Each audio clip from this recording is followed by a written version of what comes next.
Dans une petite ville allemande, cette prison est abandonnée depuis 30 ans. Vous allez voir, c'est un endroit si particulier qui méritait son propre épisode. C'est la dernière partie de notre road trip, mais vous n'avez pas besoin d'avoir vu les 2 premières vidéos pour apprécier celle-ci.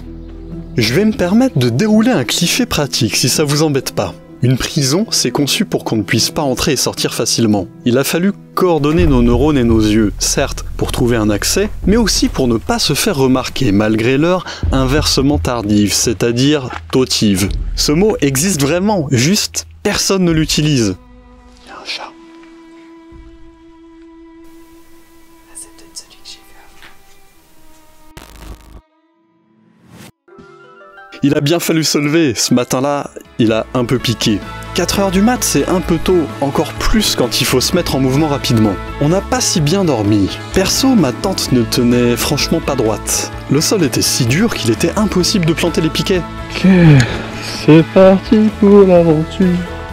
Et puis on redescend de la montagne, sans cheval, en espérant que la pluie n'arrive pas trop vite. Parce que oui, si on s'est levé si tôt, c'est pour ne pas se faire tremper. 5h56. Comme vous le savez, le café et nous, c'est une grande histoire. Les quelques matinaux qui passent nous jettent des regards intrigués pendant qu'on chauffe le premier d'une longue série. La pluie se pointe, mais on a un plan pour ne pas terminer trempé. On roule vers la prison abandonnée. Là-bas, la météo est bonne, il paraît.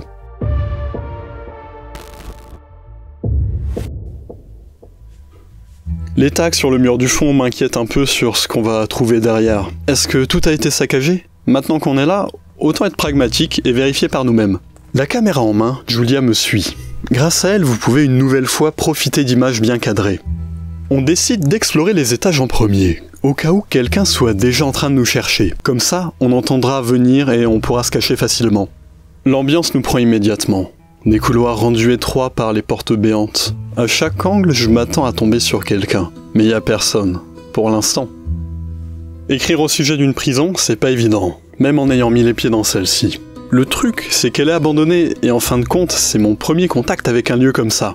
Je peux parler de ce que j'ai ressenti, de l'ambiance sombre malgré le soleil qui commence à illuminer certaines cellules, des bruits qu'on a pu percevoir. Ça, c'est sûr qu'on va en parler, parce qu'à un moment ça devenait étrange. Bien sûr, je peux parler des images, celles que Julia a filmées, celles que j'ai prises. On est en plein dedans, les images. Mais je sais pas ce qui se joue dans une prison, quand les portes des cellules se ferment, quand c'est l'heure de la promenade. Le plus près que j'ai approché tout ça, c'est assis devant des documentaires, dans des articles et peut-être dans des chansons. Une position bien privilégiée. Je suis mal placé pour déblatérer. Bon, à la limite, il y a l'histoire, les faits. Loin derrière, et factuel. Consigné et consultable, noir sur blanc. Comme la plupart des lieux visités dans ce triptyque de vidéos, ça se termine avec la chute du mur. Quoique, ça n'est pas vraiment terminé. Les bâtiments étant déjà labyrinthesques, on va commencer par le début, pour pas se perdre, au 9e siècle. À cette époque, il y avait un château qui n'avait rien à voir avec celui qui nous est parvenu.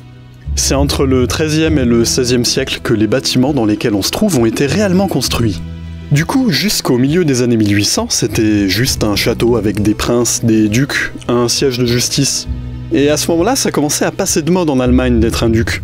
J'aurais pas pensé lire l'historique de la politique allemande aujourd'hui, mais on est là. La grosse industrialisation entre 1850 et 1870. En mars 1849, le pays devient un état fédéral avec un empereur comme dirigeant. En 1896, Konrad Birkenstock dessine la première chaussure avec une semelle intérieure contournant et soutenant le pied, quasi orthopédique et vendu alors à des professions médicales. Aucun rapport, mais c'est intéressant. Donc, sur la deuxième moitié du 19e siècle, le château est progressivement transformé en prison. À partir de 1933, de plus en plus de détenus sont là pour des raisons politiques. Vous connaissez le contexte. Et en 1935, la quasi-totalité des 280 cellules sont occupées. Pendant la Seconde Guerre mondiale, des prisonniers venant de Pologne, de France et d'Union soviétique sont forcés à travailler dans les champs d'à côté. Ensuite, à l'époque de la RDA, il y a de nouveau des prisonniers politiques. Ça continue comme ça jusqu'à la réunification, et en 91, la prison est vidée. Et le problème, c'est que les bâtiments n'ont pas eu d'utilité à la ville. Du coup, dans ces cas-là, il faut trouver quelqu'un avec un projet, et surtout un paquet de thunes pour le réaliser. Ça s'improvise pas. Il a fallu plusieurs années pour réussir à vendre les bâtiments, pour une somme dérisoire au vu de la taille. Mais les rénovations sont chiffrées à plusieurs millions d'euros et rien ne bouge. Certains habitants du coin se font du souci pour l'état de cet endroit, qui se dégrade d'année en année. Et visiblement, ils ne savent même plus exactement qui est le propriétaire. C'est pas si pratique. Je me demande s'ils osent entrer pour constater l'état de décrépitude. Si c'est le cas, ils doivent aussi chasser les curieux malvenus. Ça ferait un bon sport dominical pour une petite ville. À l'exception du miroir de mon réflexe, claquant au rythme des photos, on évolue dans les couloirs glauques sans un bruit. Plus on est calme, mieux on entend. Mais est-ce qu'on a vraiment perçu des bruits de pas ? Ou c'est simplement la paranoïa induite par une nuit trop courte, couplée à l'ambiance sordide ? En tout cas, s'il y a quelqu'un, hors de question qu'on se montre sans savoir à qui on a affaire. C'est comme ça qu'en presque 10 ans d'exploration, je ne me suis fait attraper que 2 fois. C'est typique des endroits avec un toit troué. Plus on monte, plus il y a de chances de trouver des plantes dans une pièce. Et on a touché le gros lot. Pour être honnête, je m'attendais pas à trouver ça ici. Dans le premier épisode, je vous l'avais bien dit, je cherche des chambres pourries. Eh bien, c'est carrément ce dont je voulais parler. C'est peut-être un peu dangereux, mais c'est beau. L'étage du dessus est un peu hasardeux du coup. On y est allé, mais je vous montre ça un peu plus tard dans la vidéo. Parce que pour l'instant, on est quasiment certain d'avoir entendu des pas juste en dessous. Vraiment discret. Du coup, on ne sait pas si ça peut être d'autres explorateurs. Si c'était un gardien, il ferait plus de bruit. À moins qu'il tente de nous prendre par surprise. On finit par décider de s'éclipser rapidement, comme on a quasiment tout vu. Quasiment. Et pour autant, ça n'est pas la fin de l'histoire. Les circonstances ont fait que je suis retourné là-bas. Et j'allais pas faire 2 vidéos pour un seul endroit, donc on y replonge tout de suite. Cette fois, c'est mon ami Robin qui m'accompagne. Vous aurez l'occasion de le voir davantage si vous vous abonnez. Ensemble, on a tourné des vidéos dans d'autres lieux vraiment incroyables. Ça va arriver au fur et à mesure, le temps de monter tout ça proprement. C'est du travail, mine de rien. Bref.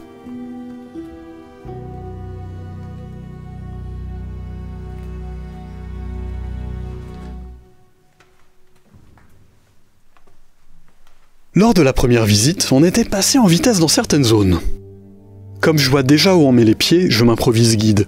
Et j'en profite pour filmer des séquences complémentaires à ce qu'on a déjà. J'ai l'impression de revenir saluer un ami. On n'avait pas terminé notre conversation et on reprend là où on en était resté l'autre fois.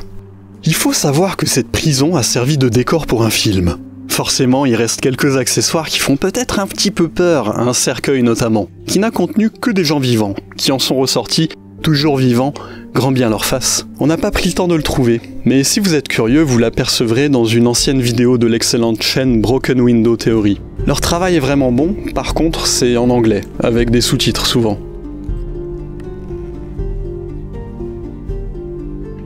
On a apporté des flashs, et j'ai fait le pari qu'en nous attardant dans l'entrée officielle, il y aurait moyen de bosser sur une photo. Il va falloir être attentif et efficace, parce que c'est au rez-de-chaussée. Mais pas besoin d'attendre la nuit. Avec les bons réglages, je peux redéfinir totalement l'ambiance, même de jour. La plus grosse différence, c'est qu'on ne peut pas faire de light painting dans ces conditions.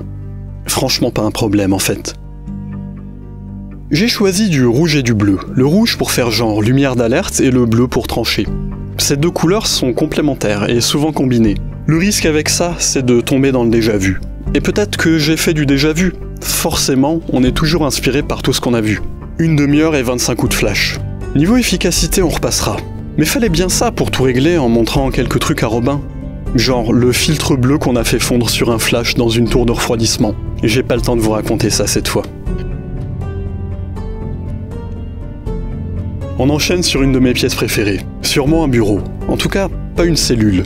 J'ai touché à rien, la symétrie était déjà là. Et ça mérite un format carré. À chaque photo, je prends mon temps pour cadrer. Si je prends la peine de sortir le trépied, autant aligner les choses proprement.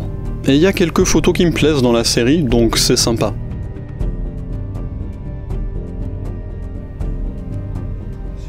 Pour en revenir au dernier étage, et à la fameuse pièce du dessus, là où c'était stylé tout à l'heure, eh bien il y a une table qui est bien décidée à s'évader et qui creuse un trou. Un de ces jours, ça va s'écrouler, et en voyant ça, il y a de quoi commencer à se faire du souci sur l'avenir de cette prison. Il faut vraiment faire quelque chose rapidement, sinon les coûts de rénovation vont exploser.